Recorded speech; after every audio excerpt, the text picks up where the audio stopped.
Daniel Auteuil était l'invité de Déborah Grunewald dans l'émission Dans le rétro sur France Bleu.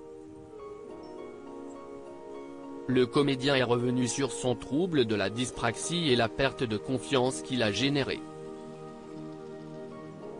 Daniel Auteuil a sorti ce vendredi 17 mars son deuxième album intitulé Si tu as peur, n'aie pas peur de l'amour, arrangé par le chanteur de Louise Attaque, Gaëtan Roussel.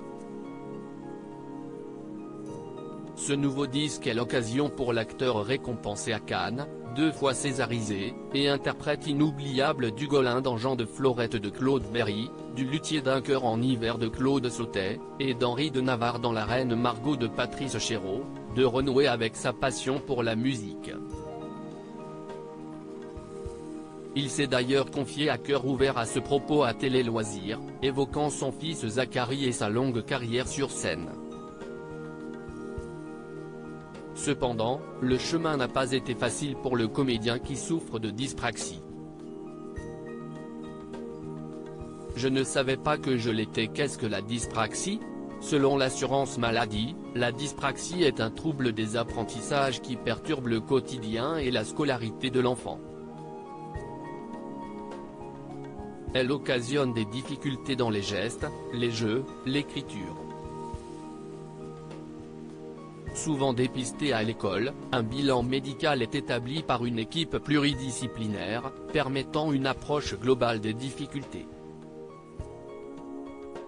Il précise également que les enfants ayant une dyspraxie progressent car les capacités motrices s'améliorent avec l'âge, mais des différences persistent au fil du temps, au moins pour les enfants les plus sévèrement atteints qui ne surmontent pas complètement leurs difficultés, mais que certaines solutions existent pour réduire les répercussions du trouble au quotidien.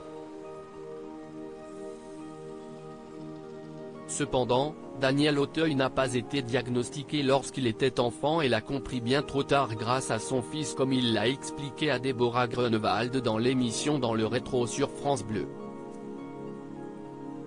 Je pense que je suis un autodidacte de la dyspraxie. Je ne savais pas que je l'étais. C'est quand plus tard, on a décelé chez mon fils ce même truc et qu'on a quitté l'enseignement normal, que j'ai compris, note de la rédaction, a-t-il expliqué. Je pensais que je n'y avais pas le droit. Le comédien a d'ailleurs énormément souffert de ces difficultés d'apprentissage lorsqu'il était lui-même étudiant. On souffre. C'est-à-dire que l'on croit être un crétin. On doit l'être. On perd confiance en soi, a-t-il expliqué. Et on devient, si on est curieux, on devient un autodidacte, mais d'être un autodidacte vous enlève à vie, je pense, une assurance que l'enseignement. Moi par exemple, si on m'avait pris au conservatoire d'art dramatique, je n'aurais pas attendu presque 40 ans avant de jouer une pièce classique. Je pensais que je n'y avais pas le droit.